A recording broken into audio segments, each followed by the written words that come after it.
എല്ലാവർക്കും നമസ്കാരം. ഇന്ന് നമുക്ക് കർമ്മ സിദ്ധാന്തത്തെ പറ്റിയിട്ട് കുറച്ച് കാര്യങ്ങൾ നോക്കാം. നമ്മൾ ജീവിതത്തിൽ വിഷമങ്ങൾ വരുമ്പം പലപ്പോഴും പറഞ്ഞിട്ടുള്ളതോ അതല്ലെങ്കിൽ മറ്റുള്ളവർ പറഞ്ഞ് നമ്മൾ കേട്ടിട്ടുള്ളതോ ആയിട്ടുള്ള ഒരു കാര്യമാണ് അയ്യോ പ്രാരബ്ധം. ശരിയാ, പ്രാരബ്ധം തന്നെ. പക്ഷെ നമുക്കവിടെ അയ്യോ വേണ്ട. കാര്യം അത് നമ്മുടെ നല്ലതിന് വേണ്ടിയിട്ടാണ്. അതെങ്ങനെയാണ് നമുക്ക് നോക്കാം. ആദ്യം തന്നെ എന്താ ഈ കർമ്മം എന്ന് വെച്ചാൽ, കർമ്മം എന്ന് കേൾക്കുമ്പോൾ നമുക്ക് പെട്ടെന്ന് ഓർമ്മ വരുന്ന എന്താ, നമ്മുടെ ശരീരം കൊണ്ട് ചെയ്യുന്ന പ്രവൃത്തികൾ അല്ലേ. എന്നാൽ അത് അതിനും അപ്പുറത്തെ തലത്തിലേക്ക് പോകുന്നുണ്ട്. അതായത് നമ്മൾ എന്തൊക്കെ ചിന്തിക്കുന്നു, നമ്മൾ എന്തൊക്കെ പറയുന്നു, നമ്മൾ എന്തൊക്കെ പ്രവർത്തിക്കുന്നു ശരീരം കൊണ്ട്, ഇതെല്ലാം കർമ്മമാണ്. അതായത് ചിന്തകൾ കൊണ്ടോ വാക്കുകൾ കൊണ്ടോ പ്രവൃത്തികൾ കൊണ്ടോ നമ്മൾ ചെയ്യുന്ന എല്ലാ പ്രവൃത്തികളും കർമ്മം എന്ന് പറയുന്ന. അപ്പം നമ്മൾ എന്ത് പ്രവൃത്തിയാണ് ചെയ്യുന്നതെങ്കിലും അത് നല്ലതാണെങ്കിലും ചീത്തയാണെങ്കിലും അതിനെല്ലാം ഒരു പരിണതഫലം ഉണ്ട്. അതിനെയാണ് നമ്മൾ കർമ്മഫലം എന്ന് പറയുന്നത്. കാർമിക് അക്കൗണ്ട് എന്നും കാർമിക് ഡെപ്റ്റ് എന്നും ഒക്കെ പറയും. അതുപോലെ തന്നെ ഒരു വളരെ മനോഹരമായ, വളരെ സിമ്പിളായ എന്നാൽ വളരെ പ്രൊഫൗണ്ടായ ഒരു നിയമമുണ്ട്, കർമ്മ നിയമം, ലോ ഓഫ് കർമ്മ. അതായത് എന്താണോ നമ്മൾ പുറത്തേക്ക് കൊടുക്കുന്നത്, അല്ലെ മറ്റൊരാൾക്ക് കൊടുക്കുന്നത്, അല്ലെ മറ്റൊരു വസ്തുവിന്, അത് മൃഗങ്ങളായാലും എന്തായാലും തന്നെ, എന്ത് തരം പ്രവൃത്തിയാണോ നമ്മളിൽ നിന്നും പുറത്തേക്ക് വരുന്നത് അത് നമുക്ക് തിരിച്ചു കിട്ടും. അത് നല്ലതാണെങ്കിൽ നല്ല കർമ്മ, നല്ല കർമ്മഫലം, അത് നമ്മുടെ ജീവിതത്തിൽ അനുഗ്രഹങ്ങളായിട്ട് വരും. ഇനിയിപ്പോൾ അതല്ല, മറ്റുള്ളവർക്ക് ദ്രോഹമുണ്ടാകുന്ന തരത്തിലാണെങ്കിൽ അത് ജീവിതത്തിലെ കഷ്ടപ്പാടുകളായിട്ട് നമുക്ക് തിരിച്ചു വരും. ഇപ്പം നമ്മുടെ ജീവിതത്തിലുള്ള എല്ലാ അനുഗ്രഹങ്ങളും, അത് നമ്മുടെ ആരോഗ്യമാകാം, സമ്പത്താകാം, വിദ്യാഭ്യാസമാകാം, ബന്ധങ്ങളാകാം, അങ്ങനെയുള്ള എല്ലാ അനുഗ്രഹങ്ങളും നമ്മൾ മുൻപ് എപ്പോഴോ ചെയ്തിട്ടുള്ള നല്ല കർമ്മങ്ങളുടെ കോൺസിക്വൻസ് ആണല്ലേ, കർമ്മഫലമാണ്. അതുപോലെ തന്നെ നമ്മുടെ ജീവിതത്തിലുണ്ടാകുന്ന വിഷമങ്ങൾ, ബുദ്ധിമുട്ടുള്ള സാഹചര്യങ്ങൾ, പണത്തിനുള്ള ബുദ്ധിമുട്ട്, ആരോഗ്യത്തിനുള്ള കുഴപ്പങ്ങൾ, അതായത് അസുഖങ്ങൾ, മറ്റു തരത്തിലുള്ള ബുദ്ധിമുട്ടുകൾ, ഇതും എല്ലാം നമ്മുടെ കർമ്മഫലത്തിൻ്റെ തന്നെ കാഴ്ചകളാണ്, അല്ലെ അതിൻ്റെ ഒരു ആഫ്റ്റർ എഫക്റ്റാണ് നമ്മളീ കാണുന്നത്. അപ്പം കർമ്മഫലം എന്ന് പറയുമ്പം നല്ലത് മാത്രമല്ല ചീത്ത മാത്രമല്ല, രണ്ടുമുണ്ട്. ഡിപ്പെൻഡിങ് ഓൺ ഏതാണ് നമ്മൾ ചെയ്തത് എന്നുള്ളതനുസരിച്ച്. നമ്മൾ നല്ല കർമ്മങ്ങൾ ചെയ്തിട്ടുണ്ടെങ്കിൽ അത് അനുഗ്രഹങ്ങളായി നമ്മുടെ ജീവിതത്തിൽ വരുന്നു, ചീത്തയാണെങ്കിലോ ചീത്തയായിട്ട് വരുന്നു. ഇനി അതിൻ്റെ കുറച്ചും കൂടി ഡീറ്റെയിൽ ആയിട്ട് നോക്കാം. 3 തരത്തിലുണ്ട് കർമ്മങ്ങൾ: സഞ്ചിത കർമ്മം, പ്രാരബ്ധ കർമ്മം, ആഗാമി കർമ്മം. സഞ്ചിത കർമ്മം എന്ന് പറയുമ്പം നമ്മുടെ മനുഷ്യജന്മം തുടങ്ങിയപ്പം മുതൽ, നമ്മളൊക്കെ ഒരുപാട് ജന്മങ്ങൾ കഴിഞ്ഞതാണ് കേട്ടോ. അപ്പം ആദ്യത്തെ മനുഷ്യജന്മം മുതൽ ഇപ്പോൾ വരെയുള്ള സകല കർമ്മങ്ങളുടെയും കർമ്മഫലം ഒന്നിച്ചുള്ള ഒരു അക്കൗണ്ടിനെയാണ് നമ്മൾ, ഒരു റിസർവോയറിനെയാണ് നമ്മൾ പറയുന്നത് സഞ്ചിത കർമ്മം എന്ന്. മൊത്തം ഉണ്ടവിടെ. പിന്നെ നമ്മളത് ഓരോ ജന്മത്തിന് മുമ്പിലും നമ്മളതിൽ നിന്ന് കുറച്ച് കർമ്മം എടുത്തും കൊണ്ടാണ് വരുന്നത്. ഈ ജീവിതം എങ്ങനെയാകണം, അതായത് ജനിക്കുന്നതിന് മുമ്പ് നമ്മൾ പ്ലാൻ ചെയ്യുക. നമ്മുടെ ഗുരുക്കന്മാരും സ്പിരിറ്റ് ഗൈഡ്സും ഒക്കെ ആയിട്ട് ചേർന്നിട്ട് നമ്മുടെ എന്തൊക്കെ അക്കൗണ്ടിലുണ്ടോ നല്ലതും ചീത്തയായിട്ടുള്ളതിൽ നിന്ന് എത്ര നല്ലത് കൊണ്ടുവരണം, എത്ര ചീത്ത കൊണ്ടുവരണം നമ്മൾ ചൂസ് ചെയ്യുന്നു. അപ്പോൾ അത്രയും കർമ്മഫലങ്ങൾ അവിടെ കഴിഞ്ഞു കിട്ടി. ഇങ്ങനെ കർമ്മഫലങ്ങൾ തീർത്ത് പോയാലേ നമുക്ക് നമ്മുടെ സോളിന് ഇവോൾവ് ചെയ്ത് പോകാൻ പറ്റത്തുള്ളൂ. സോൾ എവല്യൂഷൻ എന്ന് പറയുമ്പോൾ നമ്മൾ 7 ലെവലുണ്ട്, 7 സ്റ്റേജസിൽ കൂടെ കടന്നു പോകണം. ഓരോ സ്റ്റേജിലും ഒരുപാട് ജന്മങ്ങൾ നമ്മൾ എടുക്കണം. അവിടുന്ന് പഠിക്കാനുള്ളതൊക്കെ പഠിച്ച് കടങ്ങളൊക്കെ തീർത്ത്, കർമ്മത്തിൻ്റെ കടങ്ങളൊക്കെ തീർത്ത് ബാലൻസ് ചെയ്താണ് മുകളിലോട്ട് കയറിപ്പോകുന്നത്. അപ്പം അതിന് വേണ്ടിയിട്ട് ആ കുറച്ച് കർമ്മഫലങ്ങൾ തീർക്കാനായിട്ട് പിന്നെ കുറച്ച് കാര്യങ്ങൾ നമ്മൾ പഠിക്കാനുണ്ടാകും ഓരോ ലൈഫ് സിറ്റുവേഷനിൽ നിന്നും. അങ്ങനെയുള്ള ലെസൺസ് പഠിക്കാൻ വേണ്ടിയിട്ട് അല്ലെങ്കിൽ നമ്മളിലുള്ള നെഗറ്റീവ് ഇമോഷൻസ്, എന്താ വെറുപ്പ്, ദേഷ്യം, ഈ എന്താ പറയുന്നത്, മനസ്സിന് ശക്തിയില്ലായ്മ, അങ്ങനെയൊക്കെയുള്ള കാര്യങ്ങൾ ഓവർകം ചെയ്യാനായിട്ട്, ആ നെഗറ്റീവ് ഇമോഷൻസിനെയൊക്കെ മനസ്സിൽ നിന്ന് ഇല്ലാതാക്കാൻ വേണ്ടിയിട്ട് ഉള്ള നമ്മൾ പ്ലാൻ ചെയ്യുന്ന കുറച്ച് ജീവിത സാഹചര്യങ്ങളുണ്ട്. അപ്പം ഇതെല്ലാം കൂടെ കണക്ക് കൂട്ടിയിട്ട് നമ്മൾ നമ്മുടെ ലൈഫ് എങ്ങനെ വേണമെന്ന് ഡിസൈഡ് ചെയ്യുന്നു ജനിക്കുന്നതിന് മുൻപായിട്ട്. ഏത് രാജ്യത്ത്, ഏത് ദേശത്ത്, എപ്പോൾ ജനിക്കണം, പേരൻസ് ആര് വേണം, സഹോദരങ്ങൾ ആര് വേണം,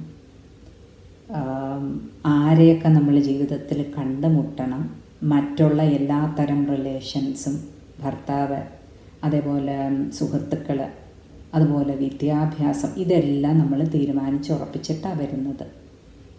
അതിനെല്ലാം നേരത്തെ പറഞ്ഞ ചില പർപ്പസ് ഉണ്ട്.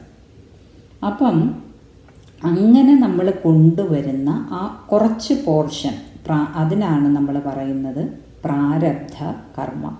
അപ്പം നമ്മൾ ഈ ലൈഫിൽ അനുഭവിച്ച് തീർക്കാനായിട്ടല്ലേ, ആ കർമ്മത്തിൻ്റെ കണക്ക് തീർക്കാനും മറ്റു പറഞ്ഞ കാര്യങ്ങളൊക്കെ പൂർത്തീകരിക്കാനും വേണ്ടിയിട്ട് നമ്മൾ സെലക്ട് ചെയ്ത് കൊണ്ടുവരുന്ന കുറച്ച് കർമ്മത്തിൻ്റെ ആ ഒരു പോർഷനെയാണ് പറയുന്നത് പ്രാരബ്ധ കർമ്മം. അതാ ഞാൻ ആദ്യം പറഞ്ഞത്, പ്രാരബ്ധം എന്ന് പറഞ്ഞത് കറക്റ്റ് തന്നെയാണ്. പക്ഷെ ഇങ്ങനെയുള്ള നല്ല വശങ്ങളുണ്ട്. കർമ്മത്തിൻ്റെയൊക്കെ കണക്ക് അവിടെ തീരുമ്പം അതിനോട് ചേർന്ന് നമുക്കുണ്ടായിട്ടുള്ള കഷ്ടപ്പാടുകൾക്കും ഒക്കെ അറുതി അവിടെ വരുവാണ്. അപ്പോൾ അതുകൊണ്ട് അത് നമ്മുടെ നല്ലതിന് വേണ്ടിയിട്ട് തന്നെയാണത് വരുന്നത്. ഇനി ഒരു കാര്യം കൂടെ ഉണ്ട്. നമ്മളാണിത് പ്ലാൻ ചെയ്ത് കൊണ്ടുവരുന്നതെങ്കിലും ജനിച്ചു കഴിയുമ്പോൾ നമ്മളിത് മറന്നു പോകും, ഇങ്ങനെയൊക്കെയാണ് എന്നുള്ള കാര്യം. അപ്പോൾ പിന്നെ നമുക്കവിടെ ഫ്രീ വില്ലുണ്ട്. ഇത് ഇത്രയും സ്ക്രിപ്റ്റ് എഴുതിയാണ് കൊണ്ടുവന്നതെങ്കിലും നമുക്ക് ഫ്രീ വില്ലുണ്ട്. ജീവിതത്തെ നമുക്ക് എങ്ങനെ നേരിടണം, എന്തൊക്കെ ചെയ്യണം എന്നുള്ളത്. അത് പക്ഷേ നമ്മൾ വേറൊരു കാര്യം നിശ്ചയിക്കുവാണ്. ഈ കൊണ്ടുവന്ന പ്രാരബ്ധകർമ്മത്തിൻ്റെ കണക്ക് തീർക്കാൻ സഹായിക്കുന്നോ അതോ കൂടുതൽ കർമ്മം അവിടെ ഉണ്ടാക്കി വെക്കുന്നു, കർമ്മഫലം ഉണ്ടാക്കി വെക്കുന്നു. ഓരോ സമയത്തും ഒരു സിറ്റുവേഷനോട് നമ്മൾ റിയാക്റ്റ് ചെയ്യുമ്പം അവിടെ നമ്മൾ കൂടുതൽ കർമ്മം ഉണ്ടാക്കി വെക്കുക ചെയ്യുന്നത്.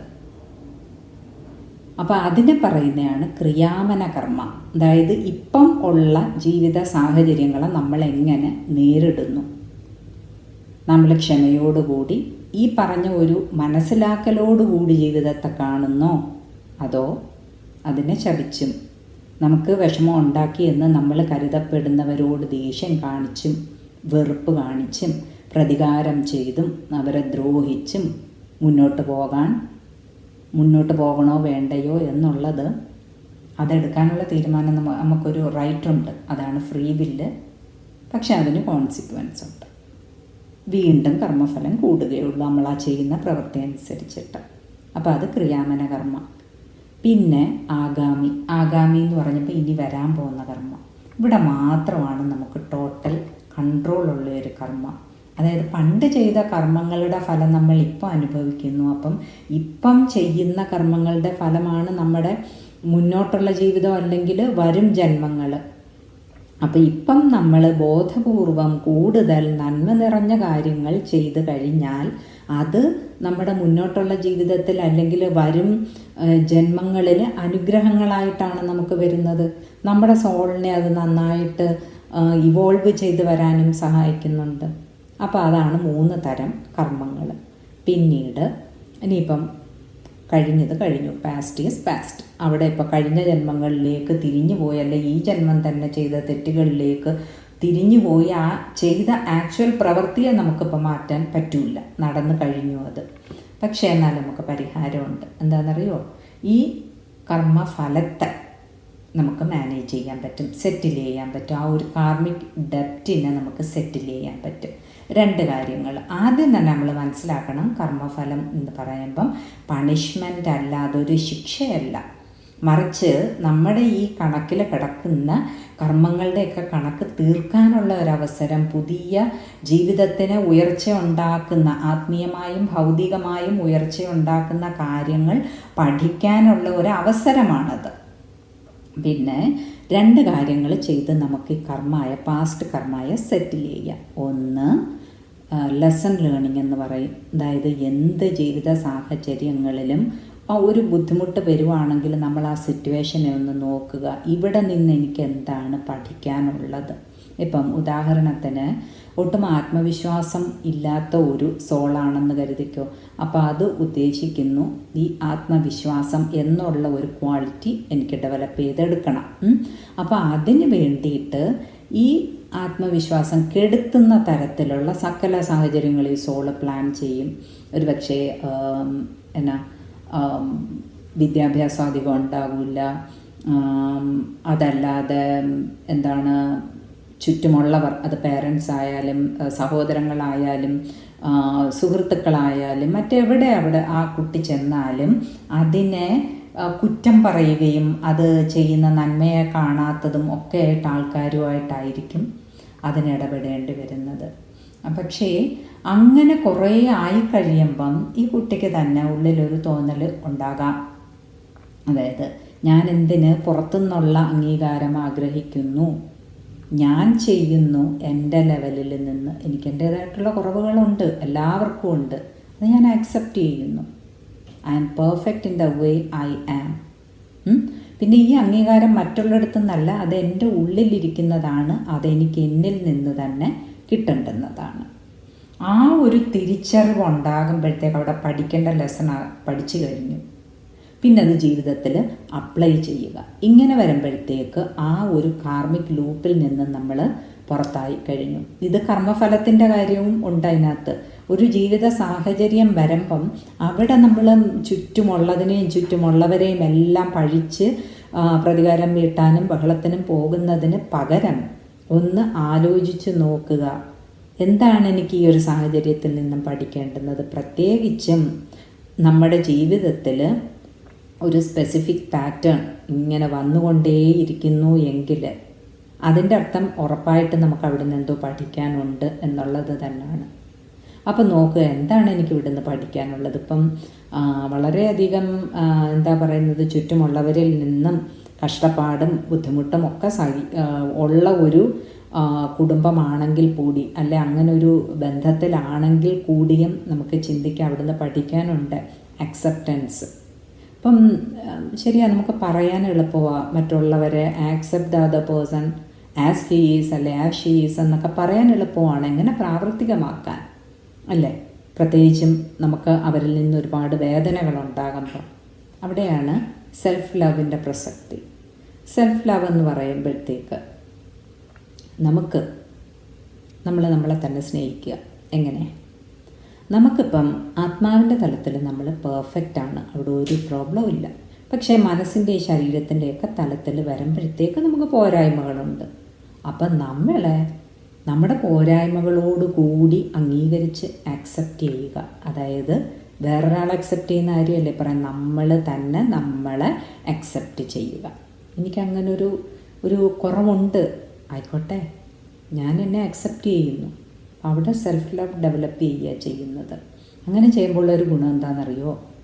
മറ്റുള്ളവരെ അവരുടെ കുറവുകളോടുകൂടി നമുക്ക് അക്സെപ്റ്റ് ചെയ്യാൻ പറ്റും. അതുപോലെ തന്നെ ഒരു തെറ്റ് സംഭവിച്ചു പോയി, അപ്പം പിന്നുള്ള കാലം മൊത്തം അതിനെപ്പറ്റി പരിതപിച്ച് അതിന് ഒരു ഗിൽറ്റിനകത്ത് ജീവിക്കുന്നതിനേക്കാൾ അതിൻ്റെ ആവശ്യമില്ല. ഒരു തെറ്റ് വന്നു എന്ന് മനസ്സിലായി കഴിഞ്ഞാൽ ആ തെറ്റ് മനസ്സിലാക്കുക, തിരുത്തി പിന്നീട് ആ തെറ്റ് ആവർത്തിക്കാതെ മുന്നോട്ട് പോവുക എന്നുള്ളതാണ് നോക്കേണ്ടുന്നത്. അതായത് ഒരു തെറ്റ് പറ്റി പിന്നെ ആ കുഴിയിൽ അങ്ങനെ കിടന്ന് അതിനെപ്പറ്റി പരിതപിച്ചും കൊണ്ടിരിക്കാതെ, പറ്റിപ്പോയി എൻ്റെ അറിവുകേട് അല്ലെ അന്നേരത്തെ ആ ഒരു ദേഷ്യത്തിലോ വെറുപ്പിലോ അല്ലെ എന്ത് ഇമോഷനാന്ന് വെച്ചാൽ അങ്ങനെ ആയിപ്പോയി. Now what? ഇപ്പോൾ എനിക്ക് മനസ്സിലായത് തെറ്റാണെന്ന്. അപ്പോൾ ഇനി എൻ്റെ ജീവിതത്തിൽ ഞാനത് ആവർത്തിക്കില്ല. ഇത് വെറുതെ ചിന്ത കൊണ്ടുള്ളതോ വെറുതെ ഒരു വാക്കുകൊണ്ടുള്ള പറച്ചിലോ ആകരുത്. തീർച്ചയായിട്ടും അത് ജീവിതത്തിൽ ആ തെറ്റ് ആവർത്തിക്കാതെ തന്നെ തുടരണം. അപ്പം നമ്മൾ പിന്നെ ആ ഒരു കുറ്റബോധത്തിൽ ജീവിക്കേണ്ട ആവശ്യം ഇല്ല. അപ്പം അങ്ങനെ നമുക്ക് നമ്മോട് ചെയ്യാൻ പറ്റുമ്പോഴോ, നമ്മുടെ ചുറ്റുമുള്ള ഒരാൾ, നമ്മുടെ കൂടെ ഉള്ളതോ പുറത്തുനിന്നോ ഉള്ള ഒരു വ്യക്തി അവരൊരു തെറ്റ് നമ്മളോട് ചെയ്തു, അതവർക്ക് മനസ്സിലായി, അതവർ തിരുത്തി മുന്നോട്ട് പോകാൻ തയ്യാറാണെങ്കിൽ നമുക്ക് അവരോട് ക്ഷമിക്കാൻ പറ്റും. അപ്പം അതാണ് അവിടുത്തെ ഒരു നിയമം എന്ന് പറയുന്നത്. അതായത് ഓരോ ലൈഫ് ചലഞ്ച് വരുമ്പോഴും നമ്മുടെ കർമ്മം കടന്നു പോകുന്നതായിട്ട് കരുതുക. അതല്ലെങ്കിൽ നമുക്കവിടെ എന്താണ് പഠിക്കാനുള്ളതെന്ന് മനസ്സിലാക്കുക, അത് നമ്മുടെ ജീവിതത്തിൽ പ്രായോഗികമാക്കുക. പിന്നെ എങ്ങനെ അറിയാം എന്ത് പാഠമാണല്ലേ, എന്ത് ലെസണാണ് പഠിക്കേണ്ടുന്നത് ഓരോ സാഹചര്യത്തിലും? അതിനൊരു സ്പെസിഫിക് റൂളില്ല, ഒരുപാട് കാര്യങ്ങൾ ഉൾപ്പെട്ടിട്ടുള്ളതാണ്. അതിന് മനസ്സിലാക്കണമെങ്കിൽ നമുക്ക് നല്ല ഒരു അവെയർനെസ് വേണം. ആ അവെയർനെസ് എങ്ങനെയാണ് കിട്ടുന്നത്? മെഡിറ്റേഷനിൽ കൂടി. കൂടുതൽ മെഡിറ്റേഷൻ ചെയ്യുക. ആ അവെയർനെസ് വെച്ചിട്ട് തന്നെ നമുക്ക് തന്നെ തെളിഞ്ഞു വരും ഓരോ സാഹചര്യം വരുമ്പോഴത്തേക്ക്. അത് പഠിച്ചു കഴിയുമ്പോൾ ഉള്ള ഔട്ട്കം കൂടെ നിങ്ങളൊന്ന് ശ്രദ്ധിക്കണം.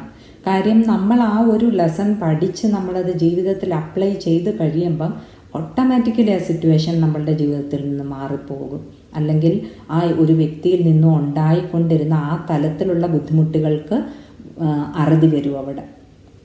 പിന്നെ സർവീസ്, സേവനം, 2 തരത്തിൽ സർവീസ് ഉണ്ട്. ഫിസിക്കൽ സർവീസ് ഉണ്ട്, സ്പിരിച്വൽ സർവീസ് ഉണ്ട്.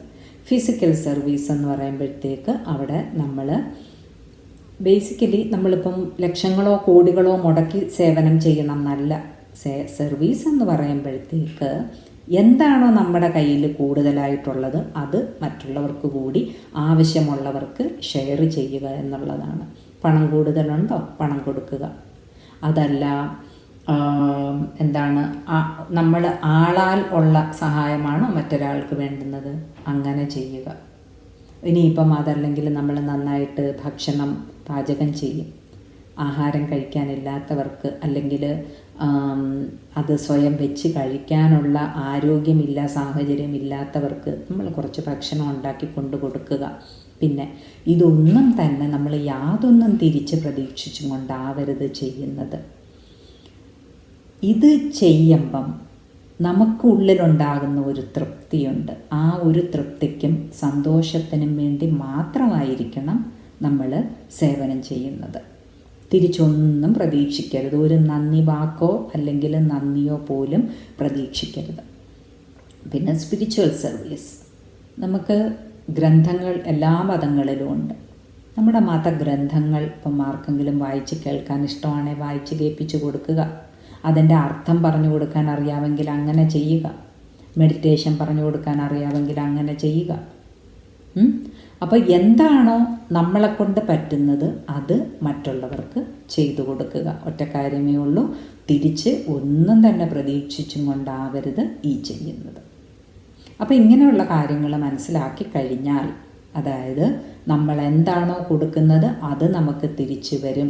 അപ്പോൾ അതിനനുസരിച്ച് ബോധപൂർവമായി നമുക്ക് ഇപ്പോൾ പ്രവർത്തിക്കാം. നല്ല കർമ്മങ്ങൾ ചെയ്താൽ നമ്മുടെ മുന്നോട്ടുള്ള ജീവിതം, അതല്ലെങ്കിൽ വരും കാലങ്ങളിലുള്ള ജീവിതം നന്മയായിട്ട് വരും. അവിടെ നമുക്ക് ഒരുപാട് അനുഗ്രഹങ്ങളുണ്ടാകും. അതുപോലെ തന്നെ ഉള്ള അക്കൗണ്ട്, അതായത് കഴിഞ്ഞ കാലങ്ങളിൽ നമ്മൾ സൃഷ്ടിച്ച കർമ്മഫലങ്ങൾ നമുക്ക് സെറ്റിൽ ചെയ്യാൻ പറ്റും. എങ്ങനെ? അതെന്താണോ അതിനോടനുബന്ധിച്ച് നമുക്ക് പഠിക്കേണ്ടതായിട്ടുള്ള കാര്യം പഠിക്കേണ്ടത് അത് മനസ്സിലാക്കി അത് നമ്മുടെ ജീവിതത്തിൽ അപ്ലൈ ചെയ്യുക. അതുപോലെ തന്നെ സർവീസ്, മാക്സിമം സേവനം ചെയ്യുക. ഇത്രയും ചെയ്തു കഴിഞ്ഞാൽ ജീവിതം വളരെയധികം നമുക്ക് സമാധാനമായിട്ട് കൊണ്ടുപോകാൻ പറ്റും. ആ സമാധാനത്തിന് വേണ്ടിയും സന്തോഷത്തിന് വേണ്ടിയും ഒക്കെയാണ് നമ്മൾ ഈ പുറം ലോകത്തേക്ക് ഓടി നടക്കുന്നത്. അത് നല്ല ജോലിക്ക് വേണ്ടിയായാലും നല്ല വിദ്യാഭ്യാസത്തിന് വേണ്ടിയായാലും അല്ലെങ്കിൽ നമ്മുടെ എൻ്റർടൈൻമെൻറ്റ്സും എല്ലാം നമ്മൾ ആ സന്തോഷം തേടിയിട്ടുള്ള പോക്കാണ് ചെയ്യുന്നത്. അത് വേണ്ടാന്നല്ല, അതും വേണം. പക്ഷേ ഒരു കാര്യം മനസ്സിലാക്കേണ്ടുന്നത്, ഇതിൻ്റെ യഥാർത്ഥമായ സന്തോഷത്തിൻ്റെ ഉറവിടം നമ്മുടെ ഉള്ളിൽ തന്നെ ആയിരിക്കുന്നത്. അപ്പം കൂടുതലും ഇങ്ങനെയുള്ള കാര്യങ്ങളിൽ ജീവിതത്തെ പഴിച്ചും മറ്റുമാണ് നമ്മുടെ സമയം പോകുന്നത്, നമ്മുടെ എനർജി പോകുന്നത്. അതിന് പകരം ഇതിൻ്റെയൊക്കെ പിന്നിലുള്ള കാര്യങ്ങൾ മനസ്സിലാക്കി കഴിഞ്ഞാൽ വളരെ സന്തോഷകരമായിട്ട് നമുക്ക് ജീവിതം മുന്നോട്ട് കൊണ്ടുപോകാൻ പറ്റും. എല്ലാവർക്കും ഉപകാരപ്രദമാകട്ടെ. എല്ലാവരും ജീവിതത്തിൽ പ്രയോഗിച്ച് നോക്കുക. നമുക്കൊരറിവ് നമ്മളിൽ ഉണ്ടായതുകൊണ്ട് കാര്യമില്ല, അത് നമ്മൾ ജീവിതത്തിൽ പ്രാവർത്തികമാക്കണം. അപ്പം നമ്മുടെ ജീവിതം തന്നെ മറ്റുള്ളവർക്കൊരു പ്രൂഫാകും. പരീക്ഷിച്ച് നോക്കുക, അതിൻ്റെ ഇമ്പാക്റ്റ് റിസൾട്ട് എന്താണെന്ന് അറിയുക. അപ്പോൾ എല്ലാവർക്കും അത് ചെയ്യാൻ സാധ്യമാകട്ടെ. എല്ലാവരുടെയും ജീവിതം സന്തോഷവും സമാധാനവും നിറഞ്ഞതാകട്ടെ എന്ന് പ്രാർത്ഥിച്ചുകൊണ്ട് നിർത്തുന്നു.